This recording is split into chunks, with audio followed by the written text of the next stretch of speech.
Bonsoir. Le 30 novembre dernier, à l'AGO de l'OFP, Madame Simone Gbagbo déclarait dans un discours magistral que son époux, le président Laurent Gbagbo, porte et incarne la vision du FPI, mais qu'il n'est pas lui-même la vision. La vision du FPI étant de bâtir une Côte d'Ivoire nouvelle. Aussitôt, l'on a assisté à une levée de boucliers dans une vaste campagne de dénigrement de cette icône. Pourtant, la deuxième vice-présidente et cofondatrice du FPI ne disait pas autre chose que le président Gbagbo quand il déclarait « Si je tombe, enjambez-moi et continuez le combat ». Fin de citation. Ici, il faut comprendre, si je tombe si je suis empêché, si je suis dans l'incapacité de, si je ne peux pas. Ce feuilleton des dénigrements de plus en plus offensants, outrageants ou outranciers de la part d'une personne qui s'est réclamée ouvertement mandatée par une proche du président Gbagbo a connu un point de non-retour lorsqu'elle a injurié de façon vulgaire, offensante, Madame Simone Gbagbo, la femme d'honneur, l'épouse de notre chef, la mère, la grand-mère, jusque dans ses parties intimes. Alors, face à ce qui est apparu comme une grande injustice et beaucoup d'ingratitude, des voix indignées se sont élevées partout pour dire stop, ça suffit. Et je veux ici, avant de continuer, dire merci à tous ces cyberactivistes, à toutes celles et à tous ceux qui ont choisi la vérité, qui ont choisi de ne pas se taire. C'est ainsi que le 6 décembre, apportant ma modeste voix à ce concert d'indignation, je dénonçais dans un post ces attaques graves et vulgaires et je désignais notre chef comme directement responsable. On va y venir. Parce que je ne comprenais pas comment notre leader, notre guide, que nous connaissons comme un homme de justice, de droiture, pouvait laisser ainsi traiter son épouse, sa camarade de lutte, la deuxième vice-présidente du parti dont il est le président, sans y mettre le holà, sans y mettre un frein. Ou alors, il n'était pas informé. J'ai aussi dénoncé une vidéo et des photos publiées sur les réseaux sociaux, le montrant dans les rues de Bruxelles, entrant dans un hôpital. Moi, je vis à Bruxelles. C'est ma base. Même si je suis aussi en France ou ailleurs, mais ma base, c'est Bruxelles. Et pour ceux qui ne le savent pas, Bruxelles est la capitale des pays de l'Union européenne. C'est-à-dire que toutes les décisions se prennent là. C'est-à-dire que par exemple, quand en France, les gens font leur budget, c'est Bruxelles qui doit valider. Donc, c'est une ville qui n'est pas simple. Tout est là. Dans la rue, tu entends parler au moins 10 langues. Il y a tout là-bas. Donc, le président Gbagbo, qui n'est pas n'importe qui, ne peut pas se promener comme ça, sans aucune protection, dans cette ville et dans cette rue. On parle d'image, hein? Mais il y a des tireurs fous partout, il y a des tireurs fous partout. Donc, un drame aurait pu arriver. Et on allait faire comment? Donc là aussi, j'ai dit qu'il était responsable. Parce que c'est sa vie, mais c'est notre vie à travers sa vie. C'était cela le sens de ma publication. C'était un post interpellatif. C'était un cri du cœur, une douleur que j'exprimais. Mon objectif était que le président Gbagbo lise mon post et Dieu merci, il l'a lu. Et je sais qu'il en a compris le sens. Mais comme toujours, quand certains ont du mal avec la compréhension d'un récit ou d'une pensée ou d'une position, ils s'adonnent à leur jeu favori, les injures, les approximations, les raccourcis, les pseudo-analyses. Mais vous êtes sérieux? Vous croyez que vous qui n'avez pas, des gens qui n'ont pas hésité à injurier l'immense Simone Gbagbo, jusque dans son intimité, c'est moi qui vais épargner? Mais les injures, ça me glisse sous la peau. Je ne sais pas ce qu'on peut dire encore. Je vais juste revenir sur deux de ces incongruités que j'ai relevées. J'ai lu, Oui, Annie Tchele, c'est une actrice sur un don condescendant, méprisant. C'est une actrice. C'est une actrice, elle a joué lui-même dans un film. Mais oui, je suis actrice. C'est mon métier.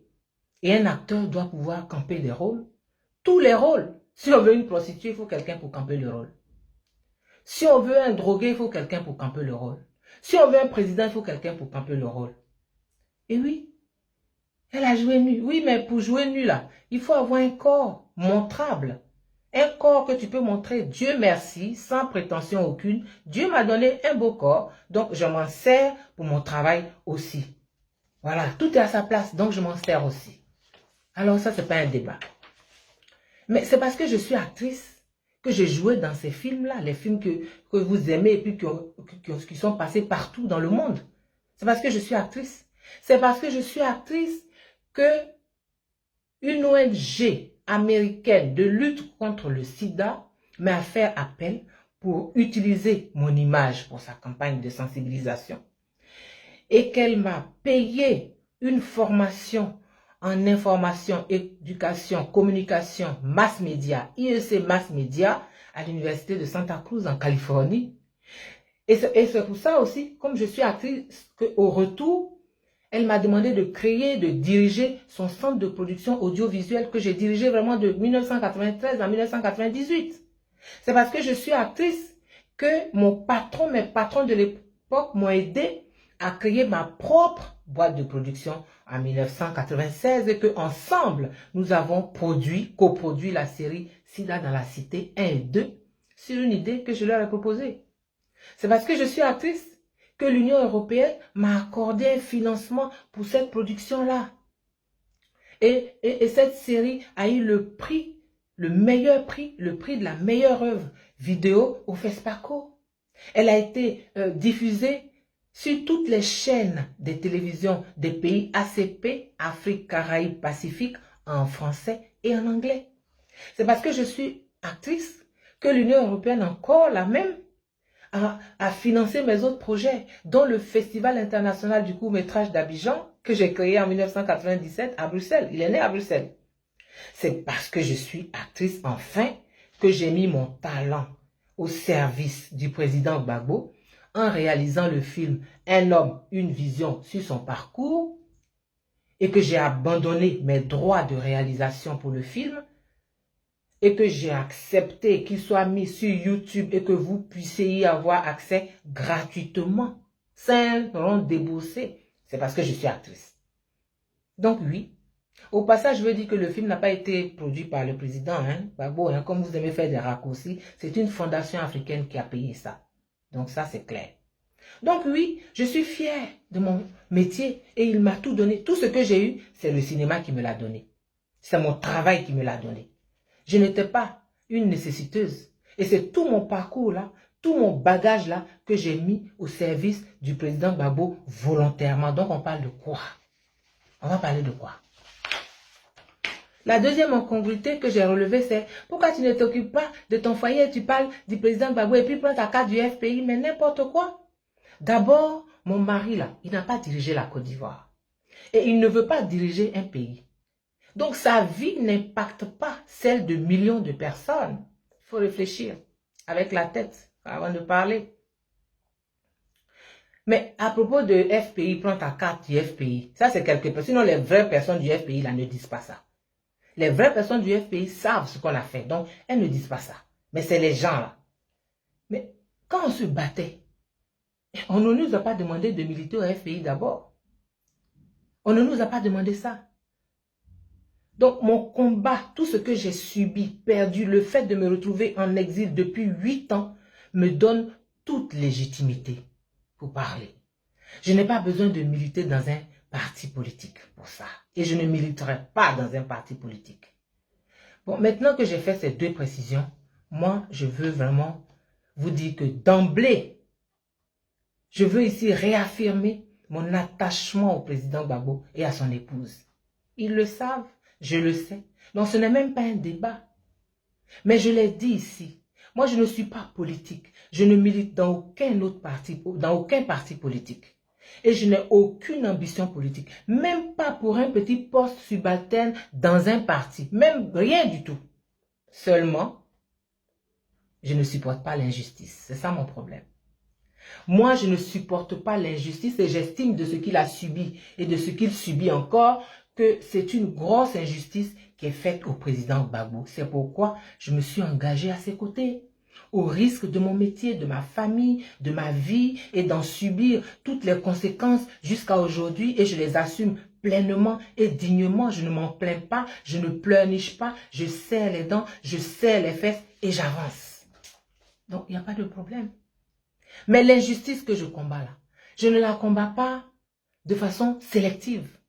Moi, je suis contre l'injustice sous toutes ses formes et d'où qu'elle vienne. C'est ça. Voilà pourquoi je n'accepte pas que des individus qui ont clairement affirmé sur les réseaux sociaux être en mission pour une proche du président Gbagbo sans que cette dernière ne le démente se permettent d'insulter Simone Gbagbo. Ces personnes qui salissent publiquement cette dame sont convaincues de bénéficier du parapluie atomique de la personne qui les a mises en mission. Donc on va se parler. Parce que même si on laisse de côté l'épouse, la mère, tout ça, Simone Gbagbo là, ce n'est pas n'importe qui en Côte d'Ivoire. Elle est docteur d'État, elle est enseignante, elle est intellectuelle accomplie, elle est cofondatrice du FPI. Respect. Il faut respecter ça. En plus de tous les sacrifices qu'elle a fait, tout son parcours douloureux et le fait qu'en 2011, elle n'ait pas fui, j'insiste dessus. En 2011, le fait qu'elle n'ait pas fui, parce qu'elle aurait pu s'enfuir, eh bien tout ça là force l'admiration, alors respect. Mais mieux, cette femme est une servante de Dieu. Mais cette femme est une femme simple même, simplement une femme. Et Dieu voit son humiliation. Et Dieu voit ses larmes secrètes. Et Dieu entend ses lamentations.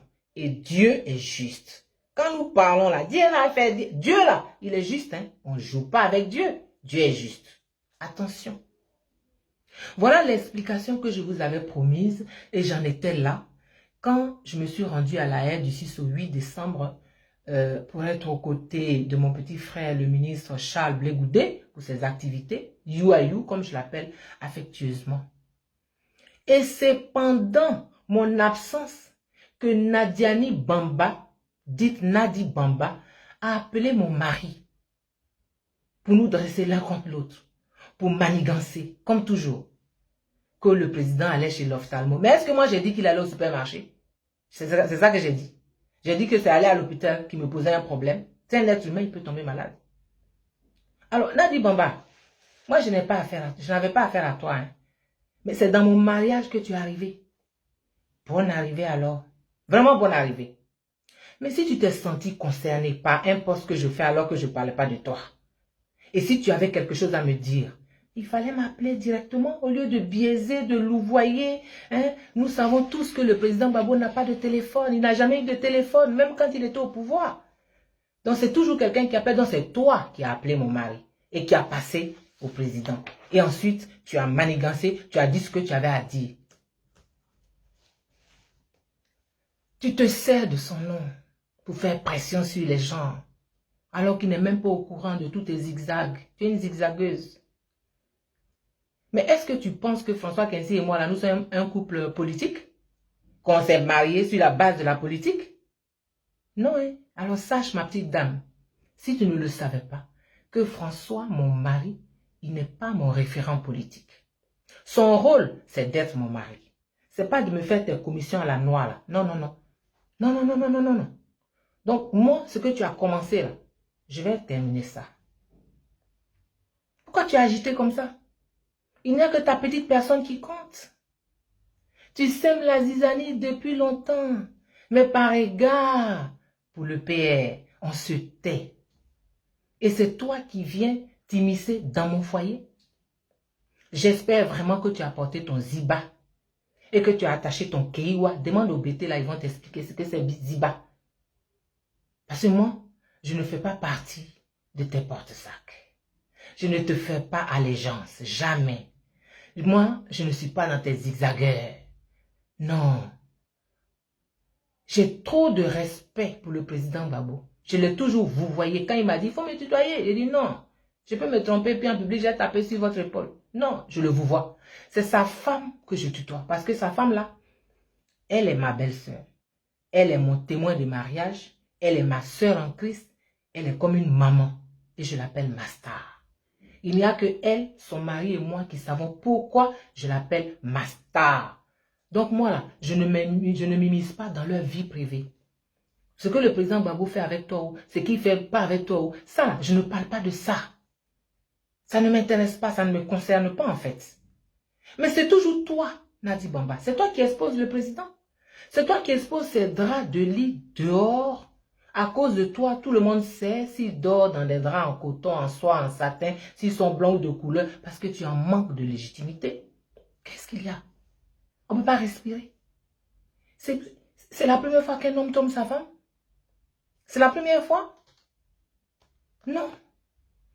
Mais les femmes là, les maîtresses là, c'est un état d'être maîtresse. Donc tu restes dans ton coin.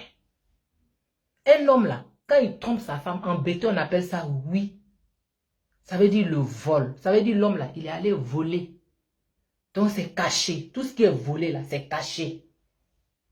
Mais toi, tu as fait drapeau avec. C'est devenu public, international, interplanétaire. Or, normalement, c'est l'épouse qui est trompée là qui doit se plaindre. Mais Madame Gbagbo, elle a 6000 km. Elle ne s'occupe même pas de toi.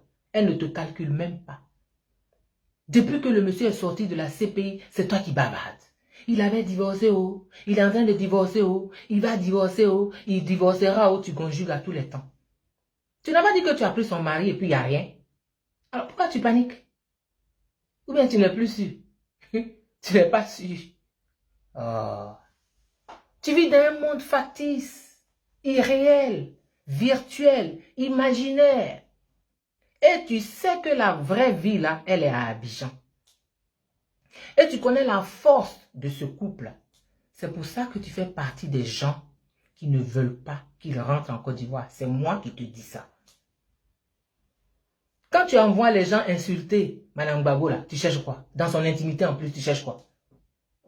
Tu ne sais pas qu'en faisant ça, c'est le père que tu insultes aussi, puisqu'il partage cette intimité de sa femme. Toi, tu es quel genre de musulmane? Parce que les femmes musulmanes, là, elles sont obéissantes, dociles, réservées, calmes, pudiques. Toi, ta façon d'être femme musulmane, là, c'est quel modèle? Faut nous dire. Tu as sémé la division dans la famille biologique, la famille politique du président. C'est dans mon foyer que tu es arrivé? Dans mon foyer? Mais c'est ton terminus. Moi, tu ne me payes pas, hein, je ne suis pas les gens que tu payes là. Là où tu es arrivé là, non seulement tu es intrigante, tu es pernicieuse, tu es manipulatrice, mais tu mens. Quand Gbagbo est arrivé au pouvoir avec Simone à un bras et Nadi à l'autre bras. La lionne Simone Gbagbo qu'on connaît là. C'est elle qui a un bras et puis toi tu as un bras. Pourquoi tu mens à tes gens? Il faut leur dire la vérité. Il faut réécrire l'histoire là dans le bon sens. Il faut leur dire que toi là tu étais clandestine. Comme les migrants qui prennent l'eau et puis qui arrivent en Europe et puis ils luttent pour avoir des papiers là. C'est comme ça. Tu étais migrante. Clandestine. Et que Simone Gbagbo là, elle n'a su ton existence que quand ils étaient déjà au pouvoir. C'est moi qui dis ça. C'est moi qui te dis ça. Et tu sais que c'est ça. Tu dis encore ce que Simone Gbagbo, tu dis qu'elle n'est pas belle. Aïe, ma petite. Moi, je n'ai jamais entendu que tu avais été Miss, hein? Même Miss de quartier, je n'ai pas entendu ça. Donc, ta beauté là, je n'ai pas vu. Il faut laisser la femme là tranquille. Elle a 70 ans. Elle a eu 5 enfants, dont 2 fois des jumelles.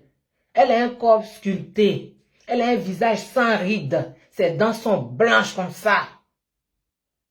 Cette femme-là, tu sais comment son mari parle d'elle? Excusez-moi, hein, ma star. Et puis ou pas, excusez-moi. Mais vraiment, il y a des mensonges. Il faut que ça s'arrête. Son mari, là, quand il parle de sa femme, il dit avant, je voyais clair. C'est comme ça qu'il parle de sa femme. Tu dis aussi que Simone Gbagbo est méchante. Alors là, c'est vraiment l'hôpital qui se moque de la charité. Moi, je préfère une femme qui est méchante comme ça là. Et puis, elle mène son mari au sommet. Je préfère sa méchanceté qui fait qu'elle laisse tout le monde venir à son mari. Sa table est ouverte. Tout le monde mange chez elle. Parce que quand on est un grand homme, la question est de savoir qui t'accompagne et qui est ta compagne.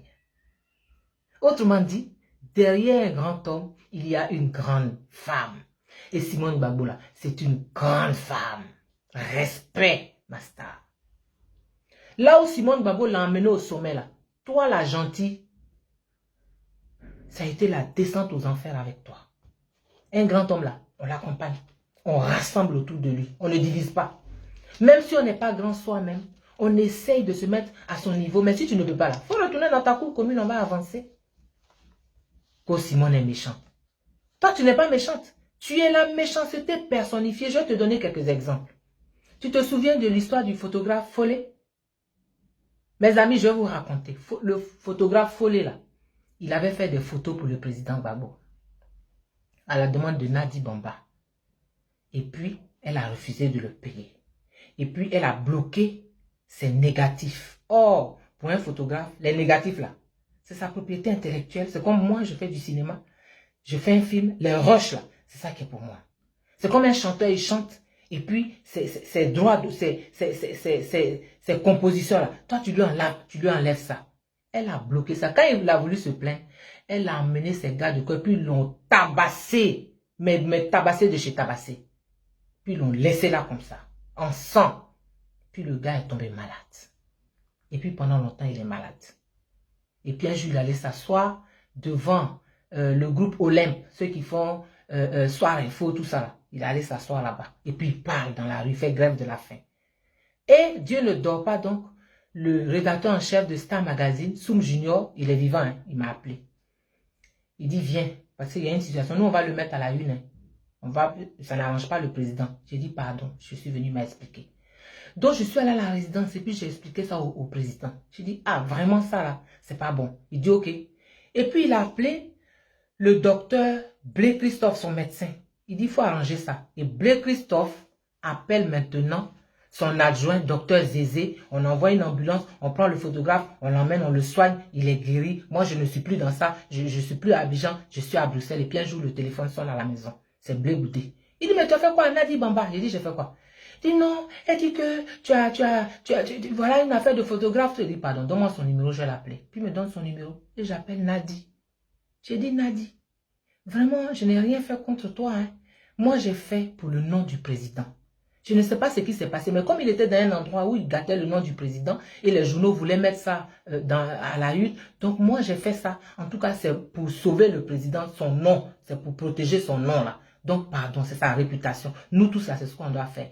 Elle dit, ah, on ne m'avait pas expliqué comme ça. D'accord, j'ai compris. C'est bien, tu as bien fait. Donc, pour moi, c'est fini, non? On a fini de parler. Oh, pour la femme, là, c'est pas fini. C'est qu'elle a fait. Elle allait trouver docteur Blé. Ils ont convoqué docteur Zézé. Et Blé Christophe, le médecin du président, là, qui a demandé à son adjoint de s'occuper du gars, il s'est défaussé. Il dit, lui, il n'est pas au courant. Nadi Bamba, là, elle a fait suspendre le salaire du docteur Zézé, là, pendant des mois. Nadi Bamba, que vous voyez, là. C'est comme ça, elle est. Ce sont comme ça. Ça, là, cette femme qui est gentille. Toi qui es gentil, là, tu as fait ça. Toi qui es gentil, tu as fait ça. Je vais donner un autre exemple. Des collaborateurs qui ont travaillé avec le président Gbagbo, des ministres, ils payent leur billet d'avion, ils arrivent à Bruxelles, ils prennent leur chambre d'hôtel, ils sont là et puis ils demandent rendez-vous. Puis on les fait tourner, appelle-lui là, appelle-lui là, appelle-lui là. Non, parce qu'elle ne veut pas. Parce qu'elle les a vus dans une cérémonie assis à côté de Madame Gbagbo. Donc ils tournent là jusqu'à puis ils retournent en Côte d'Ivoire sans voir le président. Mais le président n'est pas au courant hein, qu'ils sont là. Hein. C'est elle qui est en train de manigancer, elle, ça clique là, autour d'elle là. C'est elle seule. Mais quand ils partent, ils vont penser quoi? Qu'est-ce qu'ils pensent du président? Et demain, ces gens comme ça, quand ils vont se retrouver ailleurs, on va dire ils ont trahi, c'est des traîtres. Mais on ne va pas dire ce qui s'est passé. C'est toi la gentille qui fait ça. Hein. Troisième cas, on va prendre Blé Goudé. Blé Goudé là, il a fait 5 ans en prison. Je laisse même le fait que la crise ait éclaté, qu'il ait tout abandonné à Manchester, qu'il soit venu, il avait 30 ans quand la crise a commencé en 2002. Il est venu. Il n'y a pas beaucoup qui sont venus comme ça. Si vous ne pouvez pas le reconnaître là, tu ne peux pas dire merci. Il faut laisser la personne en paix. Blé Goudé fait 5 ans avec le président en prison. À la CPI, là, il n'y a pas une nourriture qui est préparée ou qui est crue qui rentre. C'est pas la maca, hein, c'est CPI. À la CPI, là, c'est Blé Goudé qui fait à manger tous les jours. Tous les visiteurs du chef qui viennent d'Abidjan, qui viennent de partout. C'est sa nourriture. Nous tous, là, c'est ce qu'on mange. Il n'a dit tout ça, là, c'est ce qu'on mange. Les gens même viennent, ils ne cherchent même pas à saluer Blé. Comment il va? Mais à midi, il apporte la nourriture, et puis nous tous, on mange, et puis ils s'en vont. Quand Nadi doit aller là, demain on mange quoi? Et puis on mange. Et puis, elle a commencé à zigzaguer, à monter ses groupes contre Simone Gbagbo. Il lui a dit, Blé lui a dit clairement que ça là, je ne suis pas dedans. C'est devenu son ennemi. Il sort de prison et c'est la journée internationale des femmes. Il fait un hommage à Simone Gbagbo. Ouah! Nadi est fâché. Ça c'est, et puis rien. Et puis c'est l'anniversaire de Simone Gbagbo. Puis il lui fait un hommage. Là même elle est devenue, non, ça va pas. Et elle prend son téléphone et elle appelle Diaby Youssouf, le porte-parole de Blé Goudé. Tu ne sais même pas si tu as enregistré quand tu parles et puis tu parles. Et puis elle lui dit, faut dire à Blé que là, avec son affaire de Simone, là, il m'a déclaré la guerre. Mais je vais avoir sa peau. Nadi Bamba, la peau de Blé Goudé, là, ça va te rester dans la gorge. Ça va rester dans ta gorge. Blé, là, il a prévenu ses avocats, sa famille, ses amis, c'est tout le monde. Donc tout le monde sait. Tu ne sais pas si tu as été enregistré ta conversation avec Diaby Youssouf là. Blé a prévenu tout le monde. C'est Nadi la gentille là qui est là. Hein. C'est Nadi la gentille là qui est là. Donc, voilà le personnage. Maintenant, on va parler de la vidéo et des photos. Le président Gbagbo allait chez l'ophtalmo. Ok. Mais des gens ont battu le pavé pendant 8 ans. Automne, hiver, printemps, été. 8 ans. Le PS sort avec Charles Blé Goudé le 1er février 2019. On dit, il ne fait pas d'image. Voilà, il ne parle pas, on dit, on est d'accord. On respecte ça. Et la première image qu'on voit de lui, c'est toi qui es en train de l'amener grelottant dans un hôpital. C'est ce que son peuple veut voir. C'est quelle image tu veux donner? Qu'il est diminué, quoi. Pourquoi tu ne montres pas une image où il est en train de travailler avec le secrétaire général Assoadou, ou bien il est en train de, je ne sais pas, il fait un jogging, ou bien, pourquoi une image qui l'arrange? Pourquoi tu ne montres pas ça? Pourquoi tu le présentes diminué juste toi pour te mettre en valeur? Pour attester ta fausse thèse de, c'est elle qui s'occupe de lui. C'est faux. Maintenant, moi, ce qui m'a fait tilt, c'est cette image-là. Elle sort à quel moment? Elle sort au moment où Alassane Ouattara dit que de tous les gens de sa génération, c'est lui qui est en bonne santé. C'est là où toi tu sors ça. C'est pour confirmer, non? Tu as une mission, mais tu as échoué. Parce que comme Dieu ne dort pas là, il a donné la réponse d'Alassane Ouattara. Il est tombé. Vous dites que ce n'est pas lui qui est le plus en bonne santé aussi. Il est tombé. Dieu là, il abaisse les orgueilleux et il élève les humbles. Co-image volée. Oui, mon métier c'est l'image. Je suis actrice, je suis réalisatrice, donc je connais l'image. Et je dis que les images de toi avec le président là, c'est pas volé. La vidéo là, elle n'est pas volée. C'est toi qui as fait faire ça. Qui savait que ce jour-là, à cette heure-là, le président passerait à cet endroit-là pour aller dans cet hôpital précis-là? Vous savez mes amis, la caméra là, elle a fait un travelling. Au cinéma, le travelling là, on met la caméra sur des rails. Et puis ça roule. Comme il n'avait pas de rail, ils ont pris la voiture qui roulait. Il faut un engin qui roule. Et l'image là, on appelle ça un plan séquence. C'est-à-dire qu'on n'a pas coupé, on n'a pas fait des coupes, gros plan, plan large, plan poitrine, plan dos, et puis on a monté. On n'a pas monté. C'est filmé d'un trait. C'est un plan séquence. Du début jusqu'à l'entrée de l'hôpital. Voilà. On n'a rien monté. Et le PM ne sait pas tout ça. Hein? Et elle a fait ça. Parce qu'elle est dans son rôle. Mais comme il a su après, et tu cherches à te couvrir, oui, c'est les plans montés. Non, c'est la jumelle de Alain Porquet. Alain Porquet n'a pas de jumelle. Il n'a pas de jumelle. Tu veux qu'on parle? Ces images à toi qui a fait. Tu as envoyé ça à des gens inbox avant que ce soit sur Facebook. Toi, tu as envoyé à tes proches. Tu veux qu'on parle vraiment? Tu veux pas qu'on se taise? Tu appelles mon foyer, mon mari, tu t'immisces dans mon foyer. Pourquoi? Le combat pour lequel les Ivoiriens sont morts, ont tout perdu, se retrouvent en prison, en exil. Ce combat-là, ce n'est pas une affaire de commérage, de cour commune. Parce qu'à la fin, là, ça nous ridiculise tous. Tu ridiculises le PR et tu viens zigzaguer dans mon foyer, plus jamais. Le grand Ernesto Guégué, l'artiste, il a dit à la pluie, ce n'est pas de toi que j'ai peur. C'est la tornade, le tonnerre qui est derrière toi là, dont j'ai peur. Donc on a dit, bon bah, c'est pas de toi qu'on a peur. C'est la tornade, c'est le tonnerre, notre babadère là. C'est lui qui est le président. C'est pour lui qu'on se tait, qu'on se sert, et puis on dit rien. Sinon toi, tu as fait quoi à quelqu'un? Mais là où tu es arrivé dans mon foyer là, maintenant là, c'est coup pour coup. Tu n'arrêtes pas d'appeler tout le monde. Oui, vous ne me défendez pas. Il faut me défendre. Mais toi, par là, tu cherches sur Facebook, on doit te défendre. Et tu aimes dire aux gens, tu n'es rien, tu n'es rien. Toi-même, tu es qui? Nous, là, c'est parce qu'on n'est rien, là, qu'on a dit que Gbagbo, là, c'est notre espoir. Il dit, il est le défenseur des opprimés, du peuple, des sans-voix. C'est pour ça qu'on l'a suivi. On n'est rien, c'est pour ça qu'on l'a suivi. Toi, tu es qui? Tu es de quelle famille? Tu as quel background?